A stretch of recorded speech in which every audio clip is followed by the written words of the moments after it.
السلام علیکم اسٹوڈنٹس، آج ہمارا ٹاپک ہے پارلیمنٹ۔ پارلیمنٹ سے مراد وہ جگہ جہاں کچھ لوگ مل بیٹھ کر گفتگو کرتے ہیں۔ اصطلاحاً یا پولیٹیکل سائنس کی ٹرم میں پارلیمنٹ سے مراد وہ مجلس یا وہ کمیٹی جو ملک کے لیے قانون سازی کرتی ہے۔ پارلیمنٹ کو ہم مقننہ بھی کہتے ہیں۔ برطانوی پارلیمنٹ صرف مقننہ ہی نہیں بلکہ اقتدار اعلیٰ کی حامل بھی ہے۔ وہاں پارلیمنٹ کے دونوں ایوانوں کے علاوہ برطانیہ بھی پارلیمنٹ کا ایک جز ہے۔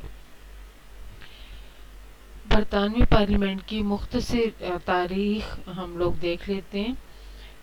برطانیہ میں پارلیمنٹ کا سراغ اگر لگایا جائے تو 1266 سے لے کے 1999 کے عہد میں ہمیں اس کی شروعات ملتی ہے، جب 1215 میں بادشاہ کو منشور اعظم یا میگنا کارٹا پر دستخط کرنے پڑے۔ اس کے بعد ہنری سوم کے عہد میں پارلیمنٹ کی باقاعدہ تشکیل ہوئی، جس میں امراء اور پادریوں کے علاوہ چھوٹے طبقوں کو بھی پارلیمنٹ میں نمائندگی دی گئی۔ برطانیہ کے اندر ان کا جو ایک بادشاہ تھا ایڈورڈ اول، اس کا دور حکومت 1272 سے لے کے 1322 تک ہے۔ اس کے دور میں 1295 میں جو پارلیمنٹ بلائی گئی اس میں تقریباً 400 لوگ شامل تھے۔ اس کے عہد میں پارلیمنٹ 3 طبقوں میں تقسیم ہو گئی۔ اب اس میں جو 3 طبقے تھے، اس ایک طبقہ امراء اور جاگیرداروں کا تھا، دوسرا طبقہ مذہبی پادریوں کا تھا اور تیسرے طبقے میں عوام کے نمائندے شامل تھے۔ پھر پہلے دونوں طبقے یعنی امراء اور پادری ایک ہو گئے اور یوں 2 گروہ بن گئے۔ دوسرے گروہ میں چھوٹے پادری اور صوبوں کی طرف سے لوگ اور چھوٹے علاقوں کے لوگ شامل تھے۔ پہلے گروہ کے لوگ دارالامراء میں شامل ہوئے اور دوسرے گروہ کے لوگ دارالعوام کے نام سے ان کو پکارا جانے لگا۔ اس کے بعد برطانوی حکومت میں پارلیمنٹ اور بادشاہ کے درمیان جنگ بھی ہوئی۔ چارلس اول، اس کا جو دور حکومت ہے وہ 1625 سے لے کے 1649 تک ہے۔ اس کے دور میں پارلیمنٹ کے ہاتھوں نہ صرف شکست ہوئی، یعنی چارلس اول کو پارلیمنٹ کے ہاتھوں شکست ہوئی، بلکہ اسے اپنی جان سے بھی ہاتھ دھونا پڑے۔ اس کے بعد 1688 میں جیمز دوم اور پارلیمنٹ کے درمیان معاملات طے ہو گئے۔ پارلیمنٹ نے بغاوت کر دی اور اس کے نتیجے میں ولیم سوم اور اس کی بیوی کو بادشاہت سونپ دی گئی۔ اسی طرح 1701 میں پارلیمنٹ نے ایک قانون منظور کر کے بادشاہت کے اختیارات کو محدود کر دیا۔ جارج اول، اس کا جو دور حکومت ہے وہ 1714 سے لے کے 1727 تک ہے، اور جارج دوم، اس کا دور حکومت 1727 سے لے کے 1760 کا پیریڈ ہے۔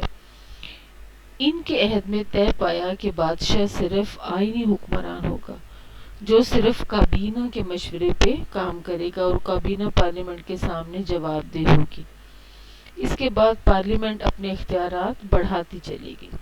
اس کے بعد رائے دہی کے اختیارات عوام کو دیے گئے اور 1928 میں مکمل بالغ حق کی رائے دہی کا اصول اپنایا گیا اور اس کے مطابق برطانوی پارلیمنٹ تشکیل پائی۔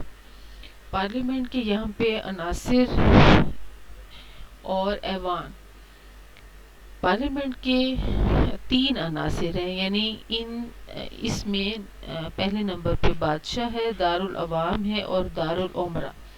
ان تینوں کو ملا کے پارلیمنٹ بنتی ہے، یعنی پارلیمنٹ ان تینوں پر منحصر ہے۔ اس کے علاوہ آپ لوگوں کو پتہ ہے کہ پارلیمنٹ کے اندر دو ایوان ہوتے ہیں، دارالعوام اور دارالعمرہ۔ اصل میں ان دونوں کا نام ہی پارلیمنٹ ہے۔ ان کو ہم آگے دارالعوام اور دارالعمرہ کو ڈیٹیل کے ساتھ پڑھیں گے کہ ان کی تنظیم کیا ہے، ان کا انتخاب کیسے ہوتا ہے اور ان کے اختیارات کیا ہیں۔ آج صرف میں آپ کو برطانوی پارلیمنٹ کے بارے میں کچھ باتیں آپ لوگوں سے شیئر کر رہی ہوں۔ برطانوی پارلیمنٹ کی خصوصیات دیکھ لیتے ہیں کہ برطانوی پارلیمنٹ کے اندر کون سی ایسی خصوصیات ہیں کہ جس کی وجہ سے پارلیمنٹ کو بے تحاشا اختیارات حاصل ہیں۔ برطانیہ میں بادشاہ برائے نام ہے، بادشاہ کے تمام اختیارات پارلیمنٹ ہی استعمال کرتی ہے۔ بادشاہ پارلیمنٹ کی مرضی کے بغیر کوئی حکم جاری نہیں کر سکتا۔ برطانوی پارلیمنٹ جو بھی قانون بنا دے وہ قانون حرف آخر سمجھا جاتا ہے۔ برطانیہ میں کوئی ایسی دوسری جماعت موجود نہیں ہے جو برطانوی پارلیمنٹ کے قانون کو منسوخ کرنے کا آئینی اختیار رکھتی ہو، یہاں تک کہ عدالتوں کو بھی یہ اختیار حاصل نہیں ہے۔ اس کے علاوہ برطانوی پارلیمنٹ جو ہے وہ قانون اور دستور میں کوئی فرق نہیں کرتی اور ان دونوں کو وضع کرنے کے لیے وہ عام قانون سازی کا طریقہ ہی اختیار کرتی ہے۔ یوں وہ بیک وقت قانون سازی دارہ بھی ہے اور آئین سازی دارہ بھی ہے۔ آپ لوگوں کو پتہ ہے کہ برطانوی جو آئین ہے وہ تحریری شکل میں نہیں ہے، تو برطانوی پارلیمنٹ ہی جب ایسے قانون بناتی ہے اور وہ قانون برطانوی آئین کا حصہ ہی سمجھے جاتے ہیں۔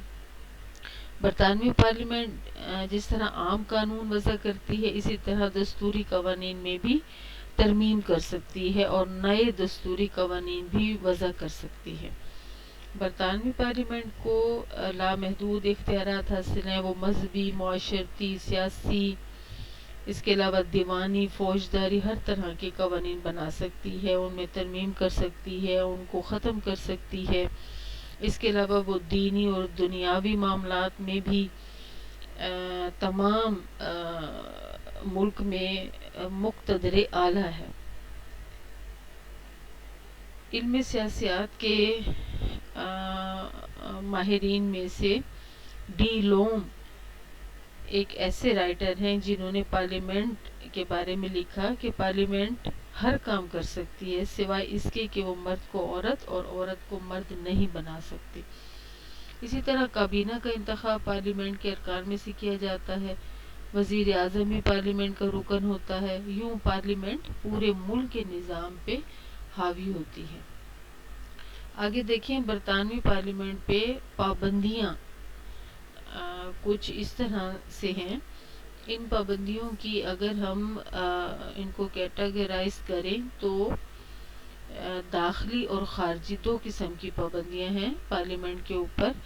پارلیمنٹ کو ایسا قانون نہیں بناتی جو ارکان کی اکثریت کی مرضی کے خلاف ہو، یہ پابندی پارلیمنٹ خود بخود قبول کرتی ہے۔ مثلاً پارلیمنٹ کو ہر قسم کا قانون بنانے کا اختیار حاصل ہے، وہ مذہب کے بارے میں بھی قانون سازی کر سکتی ہے۔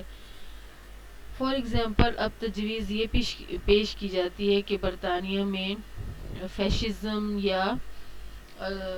فاشزم یعنی جسے فسطائیت کہتے ہیں یا کمیونزم کو ضروری قرار دیا جائے۔ یہ بات چونکہ برطانوی لوگوں کی مرضی کے خلاف ہے، اس لیے پارلیمنٹ ایسی قانون سازی نہیں کرے گی۔ اس کے علاوہ جو خارجی پابندیاں ہیں اس پہ اس میں پارلیمنٹ کو قانون سازی کا اختیار حاصل ہے، لیکن اسے اس ضمن میں رائے عامہ کا لحاظ رکھنا ضروری ہوتا ہے، اس کے لیے کہ پارلیمنٹ کوئی ایسا قانون نہ بنائے جو برطانیہ کے رسوم و رواج یا عوام کے مفادات کے خلاف ہو، یہ خارجی پابندی ہے۔ اس کے علاوہ پارلیمنٹ جو ہے اپنے سے پہلے جو پارلیمنٹس ہیں ان کے جو بنائے ہوئے قانون کو ختم نہیں کر سکتی۔ ٹھیک ہے، کیونکہ ایسا کئی بار ہوا کہ پارلیمنٹ نے سابقہ پارلیمنٹس کے منظور کردہ قوانین میں ترمیم کی اور بعض قوانین کو منسوخ بھی کیا۔ فار ایگزامپل 1880 میں قانون الحاق منظور ہوا، جس میں ترامیم ہوتی رہی اور آخر کار 1922 میں اسے ختم کر دیا گیا۔ اس کے علاوہ پارلیمنٹ جو ہے وہ تاج کی وراثت سے متعلق کوئی قانون نہیں بنا سکتی۔ اگر ایسا قانون بنانا ضروری ہو تو پھر ایسے قانون کے لیے پارلیمنٹ کو پھر بادشاہ کی منظوری حاصل کرنا اس کے لیے لازمی ہوتا ہے۔ اس کے علاوہ جو اسٹیٹس اور صوبے ہیں پارلیمنٹ کے ایکٹ میں تبدیلی کر سکتے ہیں۔ جو اسٹیٹس یعنی ریاستیں اور جو صوبے ہیں، ٹھیک ہے، برطانیہ کے ساتھ آپ کو پتہ ہے کہ اسکاٹ لینڈ، ویلز کی اسٹیٹس ہیں، ٹھیک ہے۔ اس کے علاوہ برطانوی پارلیمنٹ کا جو منظور شدہ قانون ہے کسی زیر نگرانی حکومت پر نافذ نہیں ہوگا، ٹھیک ہے۔ جو حکومت کے انڈر جو چھوٹی گورنمنٹس ہوتی ہیں ان کے اوپر نافذ نہیں ہوتا۔ اس کے علاوہ پارلیمنٹ ایسا کوئی قانون نہیں بنا سکتی جو بین الاقوامی قانون کے خلاف ہو، ٹھیک ہے۔ تو اسی طرح پارلیمنٹ پہ یہ بھی پابندی ہے کہ وہ ملک میں سیاسی سرگرمیوں پر پابندی عائد کر دے یا اس سے سیاسی سرگرمیاں محدود ہو کے رہ جائیں، ایسا کوئی قانون وہ نہیں بنا سکتی۔ اس کے علاوہ پارلیمنٹ ایسا بھی کوئی قانون نہیں بنا سکتی جس سے پریس یا رائے عامہ کی مخالفت ہو، ٹھیک ہے۔ یہ ایسا قانون جس کی مخالفت پریس یا رائے عامہ کرے، ٹھیک ہے۔ اور اسی طرح اسے یہ بھی حق نہیں ہے کہ وہ کوئی ایسا قانون بنائے جس سے عوام کے حقوق اور آزادی پر کوئی فرق پڑے یا ان کی عوام کی آزادی اور حقوق کو کسی بھی قسم کا کوئی خطرہ ہو، ٹھیک ہے۔ آپ کی بک میں پارلیمنٹ کے حوالے سے دارالعوام اور دارالعمرہ کے بارے میں ڈیٹیل سے دیا ہوا ہے، آپ اس کی ریڈنگ کر لیں۔ کل انشاءاللہ پارلیمنٹ کا ایوان بالا اور ایوان زیری ان کے بارے میں ہم لوگ پڑھیں گے، ہمارا لیکچر انہی پوائنٹس پہ ہوگا، آپ ان کی بک سے ریڈنگ کر لیں۔